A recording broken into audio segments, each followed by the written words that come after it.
اعوذ باللہ من الشیطان الرجیم، بسم اللہ الرحمن الرحیم۔ الحمدللہ رب العالمین، الصلاۃ والسلام علی سید المرسلین وخاتم النبیین، اما بعد۔ صحیح مسلم حدیث نمبر 3692، اردو ترجمہ۔ عبداللہ بن عباس رضی اللہ عنہ نے کہا کہ میں 1 سال تک ارادہ کرتا رہا کہ حضرت عمر رضی اللہ عنہ سے اس آیت میں سوال کروں اور نہ کر سکا، ان کے ڈر سے، یہاں تک کہ وہ حج کو نکلے اور میں بھی ان کے ساتھ نکلا۔ پھر جب لوٹے اور کسی راستے میں تھے کہ ایک بار پیلو کے درختوں کی طرف جھکے کسی حاجت کو، اور میں ان کے لیے ٹھہرا رہا یہاں تک کہ وہ اپنی حاجت سے فارغ ہوئے اور میں ان کے ساتھ چلا، اور میں نے کہا اے امیر المومنین، وہ دونوں عورتیں کون ہیں جنہوں نے زور ڈالا رسول اللہ صلی اللہ علیہ وسلم پر آپ کی بیویوں میں سے؟ تو انہوں نے فرمایا کہ وہ حفصہ اور عائشہ ہیں۔ سو میں نے ان سے عرض کی کہ اللہ کی قسم میں آپ سے اس کو پوچھنا چاہتا تھا 1 سال سے، اور آپ کی ہیبت سے پوچھ نہ سکتا تھا۔ تو انہوں نے فرمایا کہ نہیں، ایسا مت کرو، جو بات تم کو خیال آئے کہ مجھ میں معلوم ہے اس کو تم مجھ سے دریافت کر لو، کہ میں اگر جانتا ہوں تو تم کو بتا دوں گا۔ اور پھر حضرت عمر رضی اللہ عنہ نے فرمایا کہ اللہ تعالیٰ کی قسم ہم پہلے جاہلیت میں گرفتار تھے اور عورتوں کی کچھ حقیقت نہ سمجھتے تھے، یہاں تک کہ اللہ نے ان کے ادائے حقوق میں اتارا جو اتارا، اور ان کے لیے باری مقرر کی جو مقرر کی۔ چنانچہ ایک دن ایسا ہوا کہ میں کسی کام میں مشورہ کر رہا تھا کہ میری عورت نے کہا کہ تم ایسا کرتے ویسا کرتے تو خوب ہوتا۔ تو میں نے اس سے کہا کہ تجھے میرے کام میں کیا دخل ہے جس کا میں ارادہ کرتا ہوں؟ سو اس نے مجھے سے کہا کہ تعجب ہے اے ابن خطاب، تم تو چاہتے ہو کہ کوئی تم کو جواب ہی نہ دے، حالانکہ تمہاری صاحبزادی رسول اللہ صلی اللہ علیہ وسلم کو جواب دیتی ہیں، یہاں تک کہ وہ دن بھر غصے رہتے ہیں۔ حضرت عمر رضی اللہ عنہ نے کہا کہ پھر میں نے چادر اپنی لی اور میں گھر سے نکلا اور حفصہ پر داخل ہوا اور اس سے کہا کہ اے میری چھوٹی بیٹی، تو جواب دیتی ہے رسول اللہ صلی اللہ علیہ وسلم کو یہاں تک کہ وہ دن بھر غصے میں رہتے ہیں؟ سو حفصہ نے کہا کہ اللہ کی قسم میں تو ان کو جواب دیتی ہوں۔ سو میں نے اس سے کہا کہ تو جان لے میں تجھ کو ڈراتا ہوں اللہ تعالیٰ کے عذاب سے اور اس کے رسول کے غضب سے۔ اے میری بیٹی، تو اس بیوی کے دھوکے میں نہ مت رہو جو اپنے حسن پر اتراتی ہے اور رسول اللہ صلی اللہ علیہ وسلم کی محبت پر۔ پھر میں وہاں سے نکلا اور داخل ہوا ام سلمہ پر بسبب اپنی قرابت کے جو مجھے ان کے ساتھ تھی، اور میں نے ان سے بات کی، اور مجھ سے ام سلمہ رضی اللہ عنہا نے کہا کہ تعجب ہے تم کو اے ابن خطاب کہ تم ہر چیز میں دخل دیتے ہو، یہاں تک کہ تم چاہتے ہو کہ رسول اللہ صلی اللہ علیہ وسلم اور ان کی بیویوں کے معاملے میں بھی دخل دو۔ اور مجھے ان کی اس بات سے ایسا غم ہوا کہ اس غم نے مجھے اس نصیحت سے باز رکھا جو میں کیا چاہتا تھا، اور میں ان کے پاس سے نکلا، اور میرا ایک رفیق تھا انصار میں سے کہ جب میں غائب ہوتا تو وہ مجھے خبر دیتا،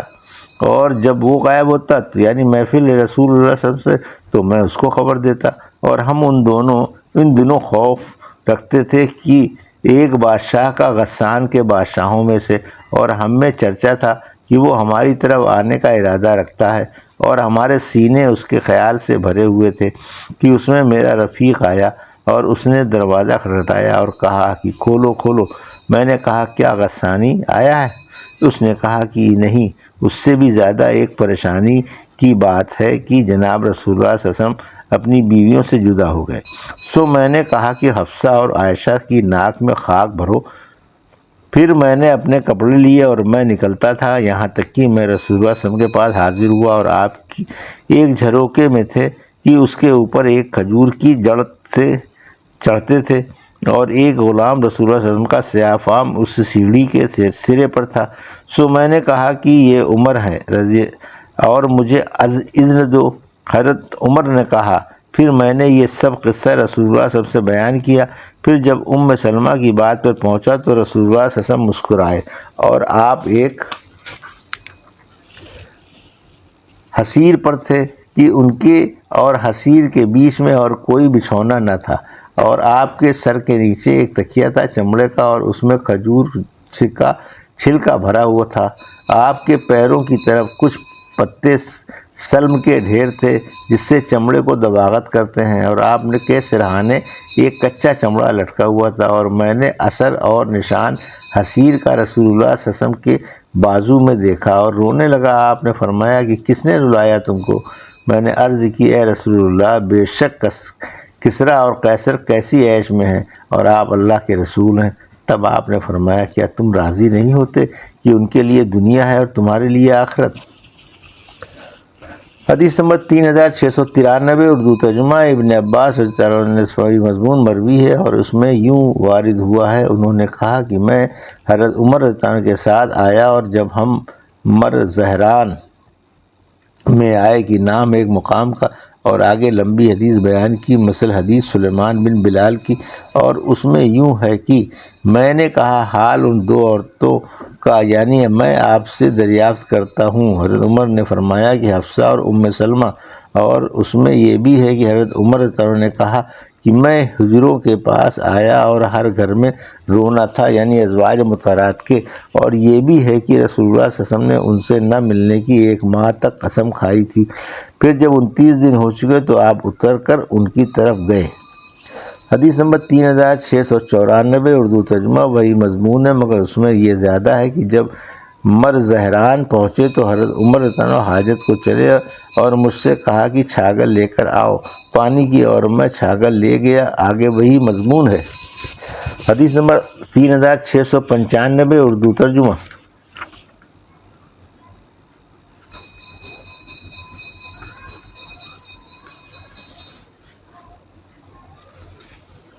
عبداللہ بن عباس نے کہا کہ میں مدت سے آرزو رکھتا تھا کہ حضرت عمر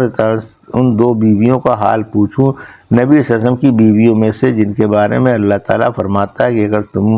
توبہ کرو اللہ تعالیٰ کی طرف تو تمہارے دل جھک رہے ہیں، یہاں تک کہ حج کیا انہوں نے اور میں نے بھی ان کے ساتھ۔ پھر جب ہم ایک راہ میں تھے، حضرت عمر رضی اللہ عنہ راہ سے کنارے ہوئے اور میں بھی ان کے ساتھ کنارے ہوا پانی کی چھاگل لے کر، اور انہوں نے پاخانہ کیا اور پھر میرے پاس آئے اور میں نے ان کے ہاتھوں پر پانی ڈالا اور انہوں نے وضو کیا، اور میں نے کہا اے امیر المومنین، وہ کون سی 2 عورتیں ہیں نبی صلی اللہ علیہ وسلم کی بیویوں میں سے جن کے لیے اللہ تعالیٰ فرماتا ہے کہ اگر توبہ کرو تم اللہ کی طرف تو تمہارے دل جھک رہے ہیں؟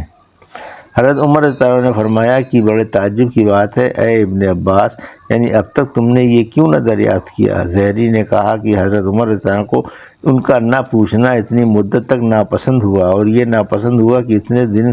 کیوں اس سوال کو چھپا رکھا۔ پھر فرمایا کہ وہ حفصہ اور عائشہ ہیں۔ پھر لگے حدیث بیان کرنے اور کہا کہ ہم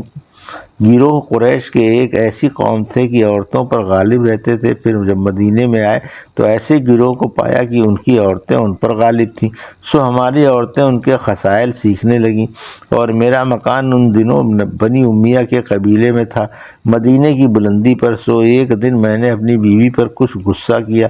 سو وہ مجھے جواب دینے لگیں اور میں نے ان کے جواب دینے کو برا مانا، تو وہ بولی کہ تم میرے جواب دینے کو برا مانتے ہو، اور اللہ کی قسم ہے کہ نبی کی بیویاں ان کو جواب دیتی ہیں اور ایک ان میں سے آپ کو چھوڑ دیتی ہے کہ دن سے رات ہو جاتی ہے۔ سو میں چلا اور داخل ہوا حفصہ پر، اور میں نے کہا کہ تم جواب دیتی ہو رسول اللہ صلی اللہ علیہ وسلم کو؟ اور انہوں نے کہا کہ ہاں میں نے کہا کہ تم میں ایک آپ کو چھوڑ دیتی ہے دن سے رات تک؟ انہوں نے کہا ہاں۔ میں نے کہا کہ محروم ہوئی تم میں سے جس نے ایسا کیا اور بڑے نقصان میں آئی، کیا تم میں سے ہر ایک ڈرتی نہیں اس سے کہ اللہ تعالیٰ اس پر غصہ کرے اس کے رسول کے غصے دلانے سے اور ناگہاں وہ ہلاک ہو جائے؟ اس سے قوت ایمان حضرت عمر رضی اللہ عنہ کی معلوم ہوتی ہے، اور جو عظمت و شان ان کے سینے میں نبی صلی اللہ علیہ وسلم کی ہے بخوبی واضح ہوتی ہے۔ پھر کہا کہ ہرگز جواب نہ دیتے تو رسول اللہ صلی اللہ علیہ وسلم کو اور ان سے کوئی چیز طلب نہ کرو، اور مجھ سے فرمائش کیا کر کہ جو تیرا جی چاہے، اور تو دھوکہ نہ کھانا اس بیوی سے جو تیری ہمسایہ یعنی سوت ہے، کہ وہ زیادہ حسین ہے تجھ سے اور زیادہ پیاری ہے رسول اللہ صلی اللہ علیہ وسلم کی بنسبت تیرے،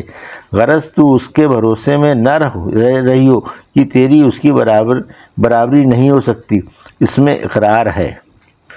حضرت عمر رضی اللہ عنہ کا حضرت عائشہ صدیقہ رضی اللہ عنہ کی افضلیت اور محبوبیت کا مراد لیتے تھے وہ حضرت عائشہ کو، اور کہا حضرت عمر رضی اللہ عنہ نے کہ ہمارا ایک ہمسایہ تھا انصار میں سے کہ ہم اور وہ باری باری رسول اللہ صلی اللہ علیہ وسلم کی خدمت میں حاضر ہوتے تھے، سو ایک دن وہ آتا تھا اور ایک دن میں، اور وہ مجھے وحی وغیرہ کی خبر دیتا تھا اور میں اسے، اور ہم میں چرچا ہوتا تھا کہ غسان کا بادشاہ اپنے گھوڑوں کی نالیں لگاتا ہے کہ ہم سے لڑے، سو ایک دن میرا رفیق نیچے گیا یعنی حضرت کے پاس، اور پھر عشاء کو میرے پاس آیا اور میرا دروازہ کھٹکھٹایا اور آواز دی اور میں نکلا، اور اس نے کہا بڑا غضب ہوا، میں نے کہا کیا ملک غسان آیا؟ اس نے کہا نہیں، اس سے بھی بڑی مہم پیش آئی اور بڑی لمبی کی طلاق دی نبی صلی اللہ علیہ وسلم نے اپنی بیویوں کو۔ میں نے کہا بے نصیب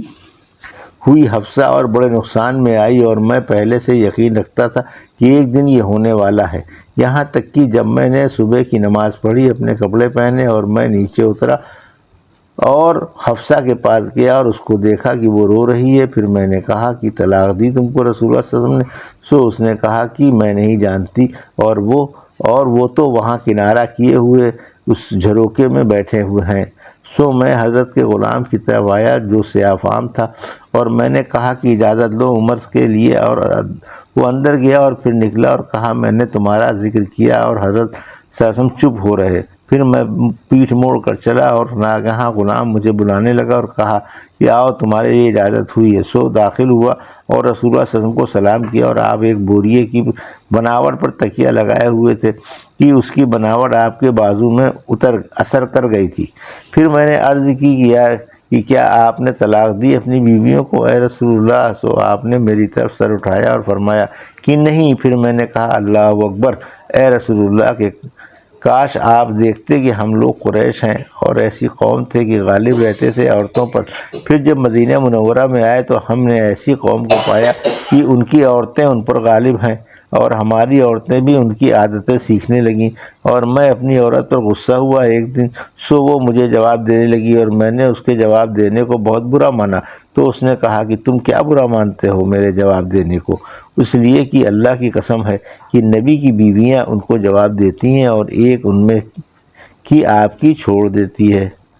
دن سے رات تک۔ سو میں نے کہا کہ محروم ہو گئی اور نقصان میں پڑ گئی جس نے ان میں سے ایسا کیا، کیا تم میں سے ہر ایک بے خوف ہو گئی ہے اس سے کہ اللہ تعالیٰ اس پر غصہ کرے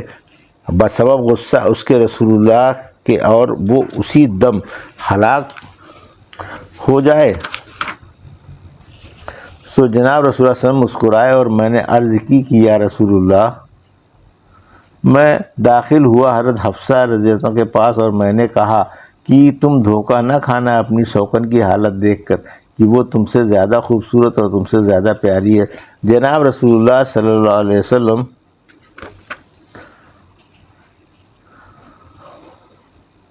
مسکرائے، سو آپ پھر دوبارہ مسکرائے۔ اس گفتگو میں کمال ایمان حضرت عمر رضی اللہ عنہ کا اور کمال جانبداری اللہ کے رسول کی ثابت ہوئی کہ انہوں نے سب طرح مقدم رکھا رضامندی کو رسول اللہ صلی اللہ علیہ وسلم کی، اور یہی متقاضی ہے کمال ایمان کا۔ پھر میں نے عرض کی کچھ جی بہلانے کی باتیں کروں اے رسول اللہ؟ آپ نے فرمایا ہاں۔ سو میں بیٹھ گیا اور میں نے اپنا سر اونچا کیا گھر کی طرف، تو اللہ تعالیٰ کی قسم میں نے کوئی چیز وہاں ایسی نہ دیکھی جس کو دیکھ کر میری نگاہ میری طرف پھرتی سوائے 3 چمڑوں کے۔ سو میں نے عرض کی کہ اے رسول اللہ صلی اللہ علیہ وسلم، آپ اللہ سے دعا کیجئے کہ اللہ تعالیٰ آپ کی امت کو فراغت اور کشادگی عنایت کرے۔ یہ کمال ادب کی بات کہی کہ آپ اگر اپنے واسطے نہیں مانگتے اور امت کی کشادگی کی طلب فرمائیں کہ وہ آپ کی خدمت کرے اور آپ فارغ بالی رہیں، اس لیے کہ اللہ تعالیٰ شانوں نے فارس اور روم کی بڑی کشادگی دی رکھی ہے، حالانکہ وہ اللہ تعالیٰ کو نہیں پوچھتے ہیں بلکہ آتش پرست اور نبی پرست ہیں۔ تو رسول اللہ صلی اللہ علیہ وسلم اٹھ بیٹھے اور کہا کہ اے ابن خطاب، کیا تم شک میں ہو؟ وہ لوگ تو ایسے ہیں کہ ان کی طیبات دنیا کی زندگی میں دے دیے گئے، سو میں نے عرض کی کہ مغفرت مانگیے میرے لیے اللہ تعالیٰ سے اے رسول اللہ صلی اللہ علیہ وسلم، اور کیفیت یہ تھی کہ آپ نے قسم کھائی تھی کہ بیویوں کے پاس نہ جائیں گے 1 مہینے تک، اور یہ قسم ان پر نہایت غصے کے سبب کھائی تھی، یہاں تک کہ اللہ تعالیٰ نے آپ پر عتاب فرمایا۔ یہ تھی صحیح مسلم کی حدیث نمبر 3692 کا اردو ترجمہ، 3692 سے 3695 کا اردو ترجمہ جو ابھی آپ نے سماعت فرمایا۔ اللہ سے دعا ہے کہ اللہ بن حدیثوں کی صحیح سمجھ عطا فرما اور ان پر عمل کرنے کی توفیق عطا فرما، آمین یا رب العالمین۔